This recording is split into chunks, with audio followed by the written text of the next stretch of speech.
बच्चों, कनेक्टेड में आपका स्वागत है। तो बच्चों, चलिए शुरू करते हैं। माखनलाल चतुर्वेदी जी ने इस कविता के माध्यम से हमें बताया है कि कैसे भूतकाल में हमारे देशभक्तों को और स्वतंत्रता सेनानियों को ब्रिटिश सेना पकड़कर जेल में बंद कर देती थी और उन पर खूब अत्याचार करती थी, और एक कोयल गीत गाकर उनको लड़ने की शक्ति दे रही थी। कोयल के गीत उन्हें जंग में डटे रहने की शक्ति देते थे।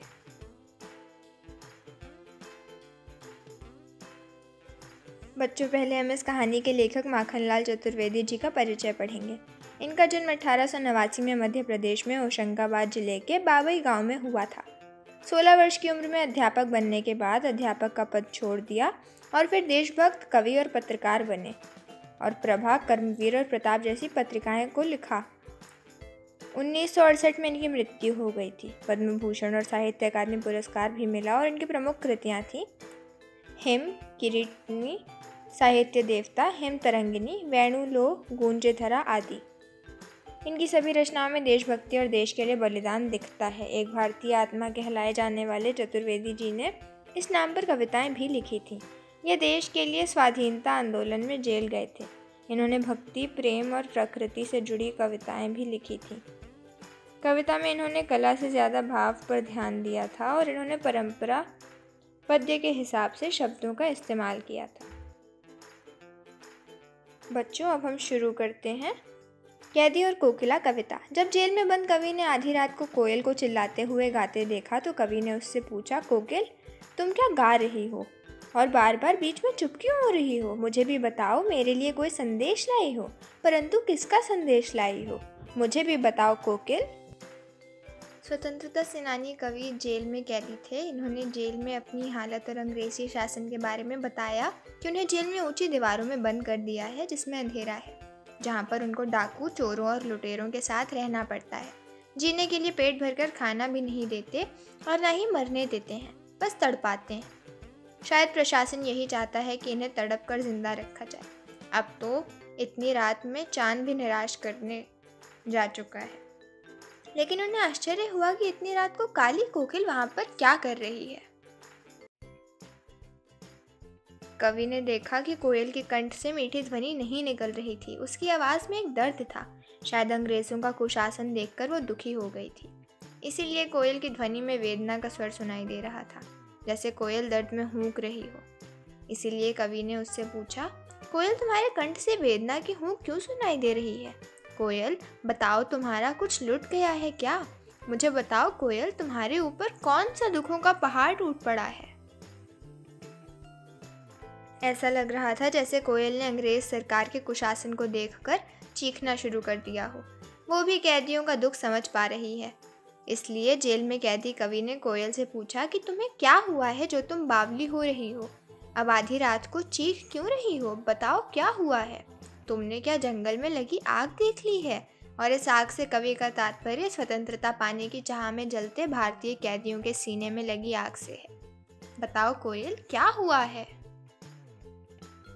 शायद कोयल कवि को जंजीरों से बंधा देखकर चौंक गई थी। इसलिए कैदी कवि उससे कहता है कि क्या तुम हमें जंजीर में बंधा हुआ नहीं देख सकती हो?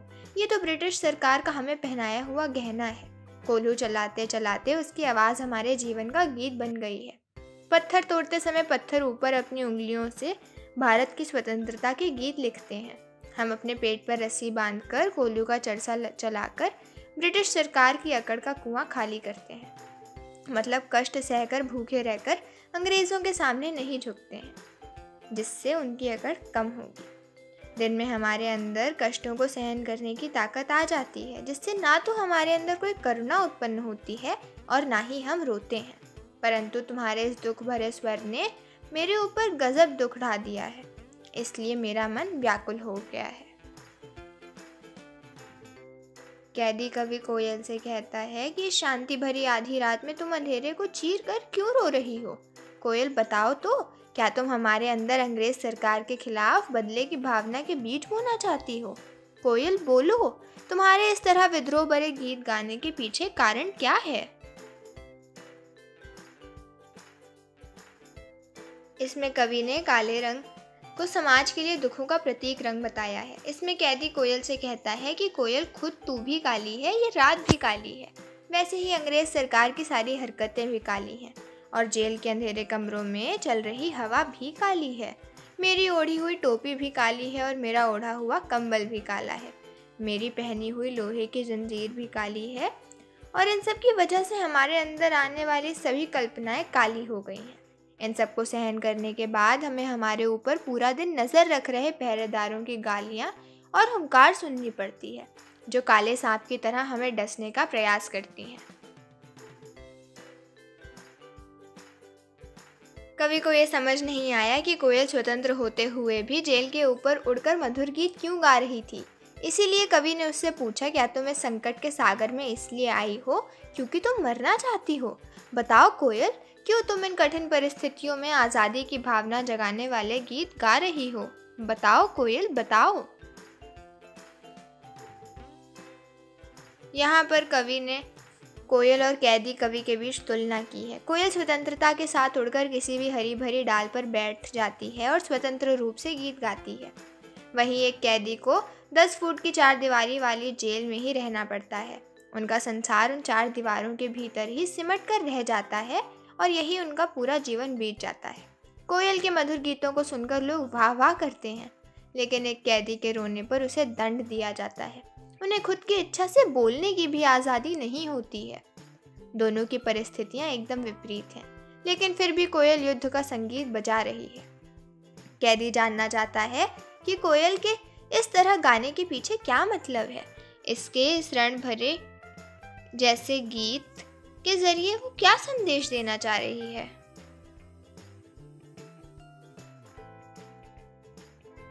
कवि कहते हैं कि मुझे बताओ कोयल, तुम्हारी एक पुकार पर मैं कुछ भी कर जाने को तैयार हूँ। बताओ मैं क्या करूँ? मोहनदास करमचंद गांधी के सिद्धांत पर चलकर किस व्यक्ति में स्वतंत्रता के लिए लड़ने की जान फूंक दूँ? मुझे बताओ कोयल, तुम क्या चाहती हो?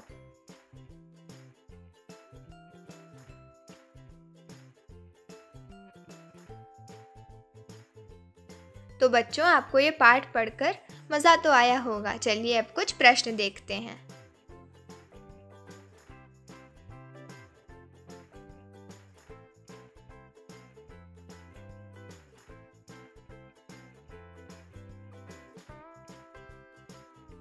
चलिए बच्चों, अब ऊपर दिए गए प्रश्नों के उत्तर पढ़ते हैं।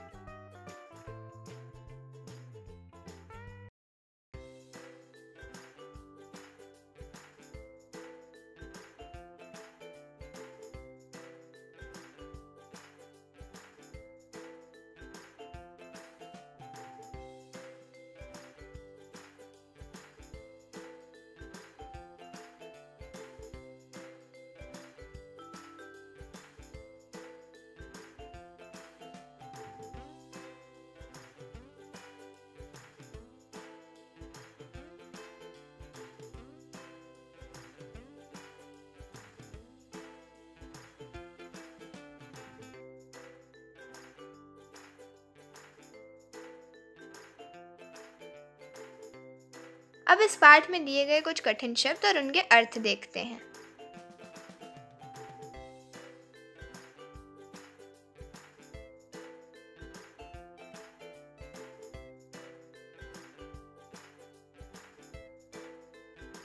तो बच्चों, हमारा आज का पाठ यहीं पर खत्म होता है।